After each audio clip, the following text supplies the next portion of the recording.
Cyprus, Malta, Croatia. Good solid choice. I mean, who doesn't love sunshine and a hire car? But what if I told you there's a better option with jaw-dropping scenery, no airport chaos, and hardly a tourist in sight? Forget Cyprus and Malta, I'll do this instead in September. Hi, I'm Ian, and no, I'm not rich, but I do travel regularly and smartly. This video is a bit of a thank you actually, a real question from Claire D at Claire D 8543, who asked where to go in September. Cyprus, Croatia or Malta, or something a bit different. So I fired up my usual search tools, sifted through the options and found something that ticks her boxes. Quiet, local and not your typical tourist trail. Claire and anyone else planning a September escape, this one's for you. So let's be clear, what Claire fancies isn't usually how I travel. I like to lock things in, flights, beds, activities. I know what I'm spending and when. But Claire's question hit a nerve.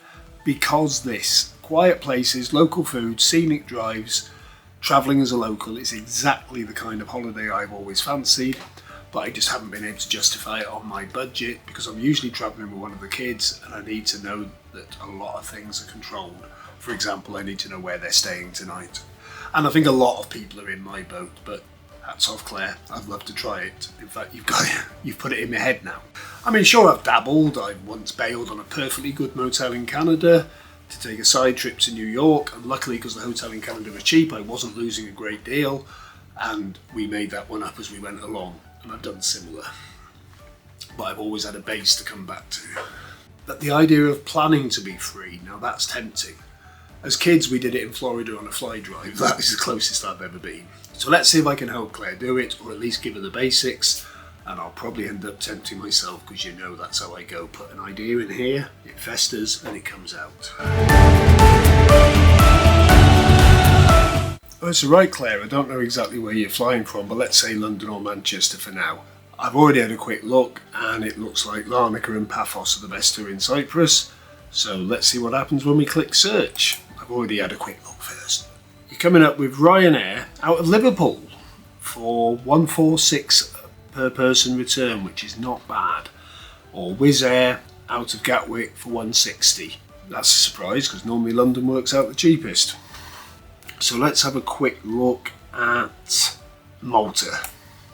So I've gone for 2 weeks on both of these, and Malta's coming up as cheaper from Gatwick.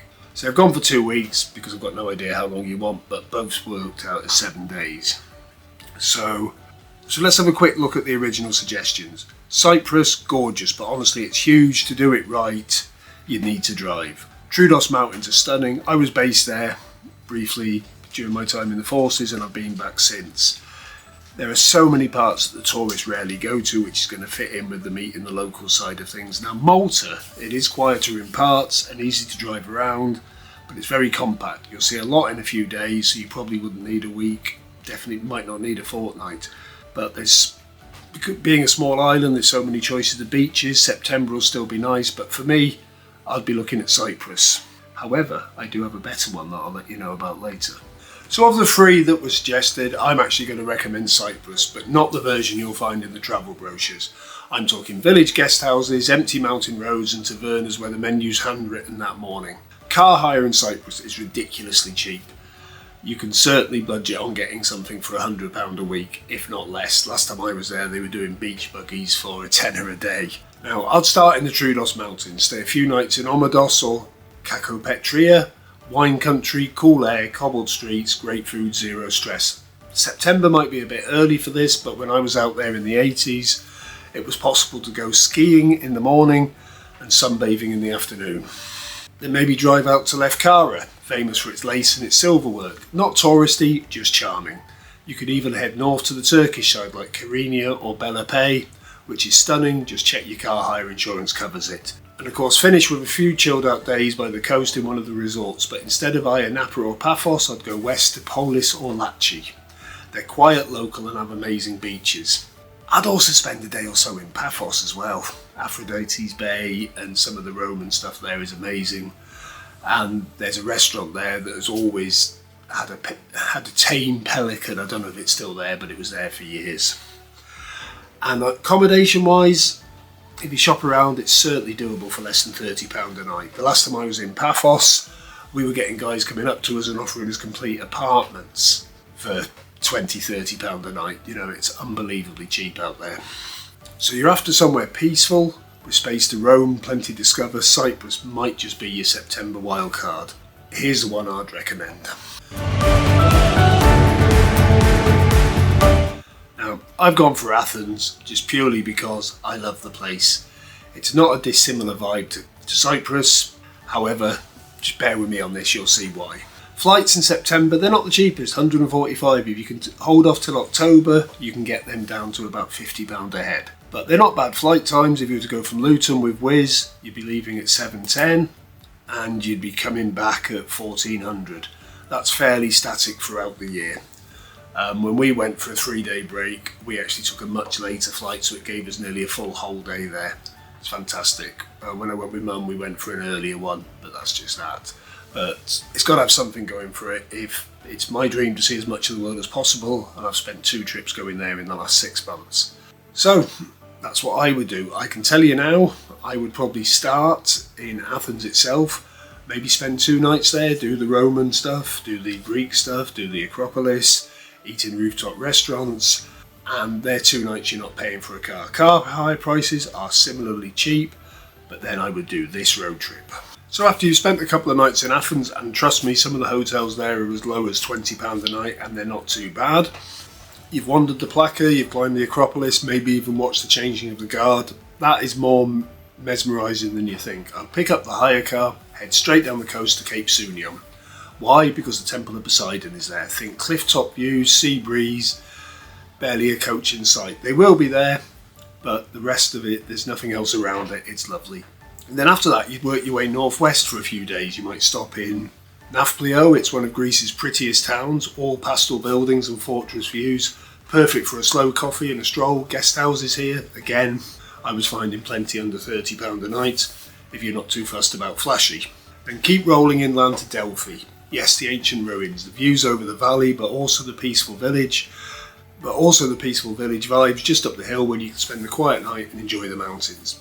Then comes the showstopper. I did this on a coach tour with Mum, and it was a massive undertaking to do it in a day from Athens. The whole trip takes about 15 hours, and we got about 5 hours in the area. And I thought to myself then, I would love to do this as a road trip. However, the guided tour where you can pick it up from the village gives you a lot more insight than just driving around. So what I would be tempted to do would be to get there, do the guided tour in the morning and get all the gen, and then take your time going around those amazing windy roads by car. It's unbelievable. And again, you will get cheap accommodation there. When we were there in March, we met an American tourist that was only paying about £25 a night, and she didn't look like the sort of lady that was staying in the cheap places. Food was amazing, very much a local vibe. Yes, once you go up to the monasteries, it'll be all trips and everything, but it's a once in a lifetime experience.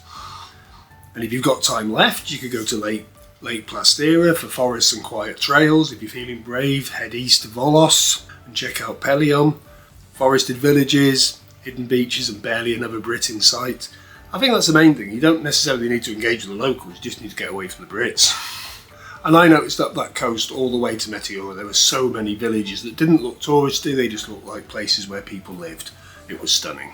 And then maybe a loop back to Athens for your flight home. Probably tired, definitely happy without having once had to jostle for a sunbed. The best part, at around £30 a night plus cheap Greek food and petrol that goes surprisingly far, this whole thing stays affordable but it feels epic.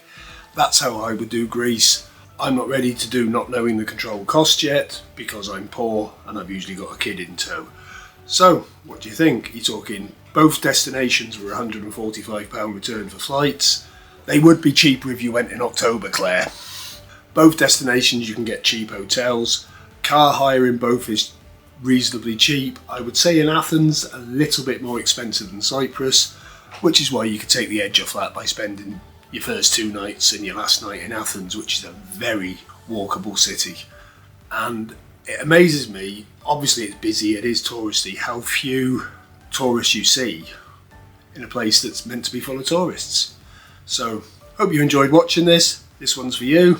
Thanks ever so much for engaging with the channel, and I hope somebody else got some benefit from it as well. Good night.